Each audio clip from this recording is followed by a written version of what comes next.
नमस्ते मित्रांनो, असं म्हटलं जातं की आपल्या आरोग्याची खरी चाचणी आपल्या पायांच्या मजबूतीवरून होते.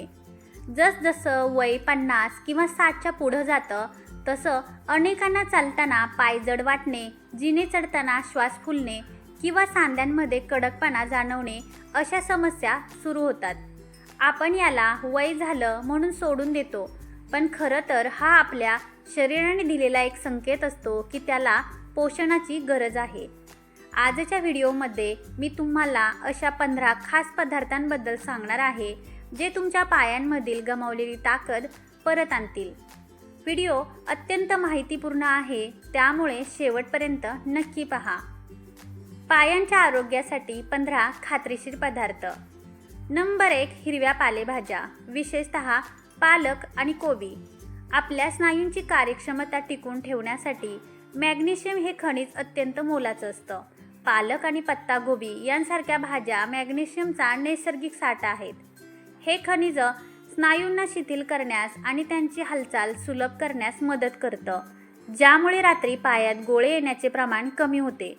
या भाज्यांमध्ये विटॅमिन के देखील असतं, जे हाडांना बळकटी देऊन तोल जाण्यापासून आपला बचाव करतं. आठवड्यातून किमान 2 ते 3 वेळा या भाज्यांचे सेवन केल्यास शरीराला नैसर्गिक ऊर्जा मिळते. नंबर 2, शेवग्याच्या शेंगा, सांधेदुखीवर रामबाण. शेवगा हा निसर्गाचा मोठा खजिना आहे. त्यात विटॅमिन सी आणि कॅल्शियम प्रचंड प्रमाणात असते. सांध्यांमधील सिनोव्हियल फ्लुइड म्हणजेच वंगण कमी झाल्यामुळे गुडघे दुखू लागतात. शेवगा हे वंगण टिकून ठेवण्यास आणि सूज कमी करण्यास मदत करतो. शेवग्याच्या शेंगांचे सूप किंवा भाजी नियमित खाल्ल्याने गुडघ्यांमधील कटकट आवाज येणे बंद होते आणि चालताना होणाऱ्या वेदनांपासून आराम मिळतो.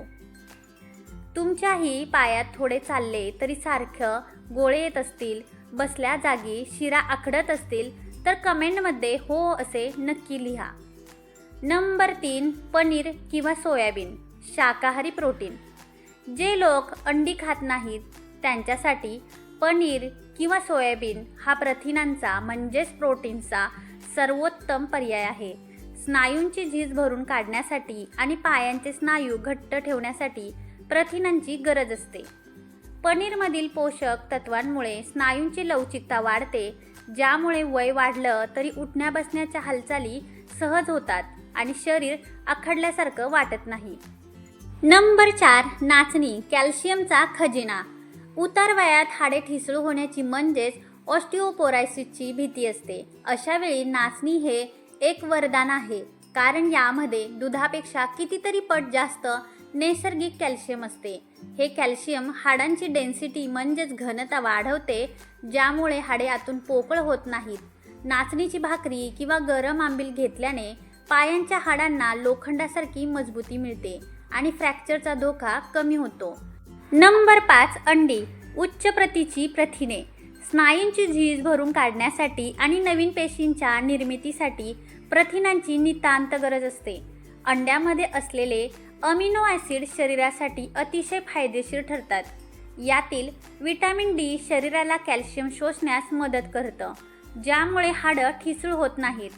वाढत्या वयात स्नायूंची ताकद टिकून ठेवण्यासाठी उकडलेले अंडे हा एक सर्वोत्तम आणि स्वस्त पर्याय आहे.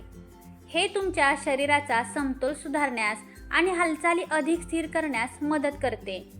नंबर 6, अक्रोड आणि बदाम, नॅचरल लुब्रिकंट. आपल्या नसांच्या आरोग्यासाठी ओमेगा 3 फॅटी ॲसिड्स अत्यंत आवश्यक असतात, जे अक्रोड आणि बदामात भरपूर मिळतात. हे घटक नसांना ताकद देतात आणि रक्ताभिसरण सुधारतात, ज्यामुळे वय वाढल्यावर पाय सुन्न पडणे किंवा मुंग्या येणे अशा समस्या कमी होतात. भिजवलेले अक्रोड सकाळी खाल्ल्याने सांध्यांना नैसर्गिक ओलावा मिळतो, जो लवचिकता टिकवण्यासाठी खूप महत्त्वाचा आहे. नंबर 7, पांढरे तीळ, हाडांचे टॉनिक. तिळामध्ये कॅल्शियम सोबतच झिंक आणि कॉपर असते, जे हाडांच्या मजबूतीसाठी आणि स्नायूंच्या ताकदीसाठी उत्तम मानले जाते. विशेषतः महिलांसाठी मेनोपॉज नंतर हाडांची झीज वेगाने होते. ती रोखण्यासाठी तीळ अत्यंत गुणकारी आहेत. रोज 1 चमचा भाजलेले तीळ चावून खाल्ल्याने शरीराला नैसर्गिक ऊब मिळते आणि सांधेदुखीचा जुनाट त्रास हळूच कमी व्हायला लागतो. नंबर 8 खजूर, ताकदीचा उत्तम स्रोत. खजूर हे लोहाचा उत्तम स्रोत असून रक्तातील हिमोग्लोबिन वाढवण्यासाठी मदत करतात. रक्ताभिसरण चांगले असेल तरच पायांच्या स्नायूंना पुरेसा ऑक्सिजन मिळतो, ज्यामुळे जिने चढताना किंवा थोडं चालल्यावर जो दम लागतो तो लागत नाही. रोज रात्री दुधासोबत 2 ते 3 खजूर खाल्ल्याने शरीराला दिवसभर पुरेल इतकी ताकद मिळते आणि पायांचा अशक्तपणा दूर होतो. नंबर 9 केळी, पोटॅशियमचा उत्तम स्रोत. शरीरातील क्षारांचे संतुलन राखण्यासाठी आणि स्नायूंच्या वेदना कमी करण्यासाठी पोटॅशियम आवश्यक असते, जे केळीमध्ये मुबलक प्रमाणात आढळते. केळी खाल्ल्याने शरीराला त्वरित ऊर्जा मिळते आणि स्नायूंमधील थकवा दूर होतो. ज्यांना वारंवार पाय आखडण्याचा किंवा जडपणाचा त्रास होतो त्यांच्यासाठी केळी हे एक नैसर्गिक सुपरफूड आहे. केळी नेहमी नाश्त्याच्या वेळी किंवा दुपारच्या सुमारास खाणे अधिक लाभदायी ठरते. नंबर 10 ताक आणि दही, पचन आणि व्हिटॅमिन B12. पचनशक्ती चांगली असेल तरच आपण खाल्लेल्या या सर्व पदार्थांमधील विटॅमिन्स शरीराला मिळतात. दह्यातील प्रोबायोटिक्स पचन सुधारतात आणि नसांच्या आरोग्यासाठी महत्त्वाचे असलेले व्हिटॅमिन B12 शोषण्यास मदत करतात. जेव्हा पचन आणि रक्ताभिसरण दोन्ही उत्तम असते तेव्हाच पायांचे स्नायू आणि हाडे दीर्घकाळ सक्रिय आणि शक्तिशाली राहतात. नंबर 11 आल्याचा वापर. आल्यामध्ये दाहशामक गुणधर्म असतात, जे पायांचा जडपणा कमी करतात.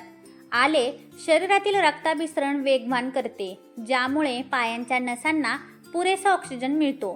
तुम्ही रोजच्या आहारात आल्याचा चहा किंवा सूप आवर्जून वापरू शकता. नंबर 12 लसणाचा वापर, नसांची ताकद. लसणामध्ये ॲलिसिन नावाचे तत्व असते, जे रक्तवाहिन्या मोकळ्या करण्यास मदत करते. हे पायांमधील रक्ताचा प्रवाह सुधारते आणि नसांची कमजोरी दूर करते. रोज सकाळी लसणाची एक पाकळी कोमट पाण्यासोबत खाणे गुणकारी ठरते. नंबर 13 मखाणे, हाडांची मजबूती. मखाण्यांमध्ये भरपूर प्रमाणात कॅल्शियम, मॅग्नेशियम आणि अँटीऑक्सिडंट्स असतात. उतार वयात हाडांची झीज रोखण्यासाठी आणि सांध्यांमधील सूज कमी करण्यासाठी मखाणे खूप फायदेशीर ठरतात. रोज एक वाटी मखाणे थोड्या तुपात भाजून खाल्ल्याने पायांना आतून ताकद मिळते. नंबर 14 गूळ आणि सुंठ. गूळ शरीराला झटपट लोह पुरवतं तर सुंठ वात कमी करते. या दोन्हींच्या मिश्रणामुळे स्नायूंचे आकुंचन पावणारी क्षमता मजबूत होते. दुपारच्या जेवणानंतर छोटा तुकडा गूळ आणि सुंठ खाल्ल्याने पायांना आराम मिळतो. नंबर 15 चिया सीड्स, मॅग्नेशियम आणि ओमेगा 3. चिया सीड्समध्ये फॉस्फरस आणि मॅग्नेशियम भरपूर प्रमाणात असते. हे पायांच्या स्नायूंना थकव्यांपासून वाचवतात आणि हाडांना, सांध्यांना मजबूती देतात. रात्री 1 चमचा चिया सीड्स पाण्यात भिजवून सकाळी ते पाणी प्यायल्याने फायदा होतो. मित्रांनो, योग्य आहारासोबतच थोडी शारीरिक हालचालही तितकीच महत्त्वाची आहे. अगदी 10 मिनिटे संथ गतीने चालल्याने सुद्धा रक्ताभिसरण सुधारते. महत्त्वाची टीप: जर तुम्हाला शुगर, किडनीचे आजार किंवा काही विशिष्ट ॲलर्जी असेल तर कोणताही नवीन आहार सुरू करण्यापूर्वी आपल्या ओळखीच्या डॉक्टरांचा सल्ला नक्की घ्या. लक्षात ठेवा, योग्य आहार हेच दीर्घायुष्याचं गुपित आहे. तर मित्रांनो, तुमच्या पायांची काळजी घ्यायला आजपासूनच सुरुवात करा आणि या व्हिडिओ आपल्या घरातील थोरा मोठ्यांपर्यंत नक्की पोहोचवा. माहिती आवडली असेल तर व्हिडिओला लाईक करा आणि चॅनलला सबस्क्राईब करायला विसरू नका.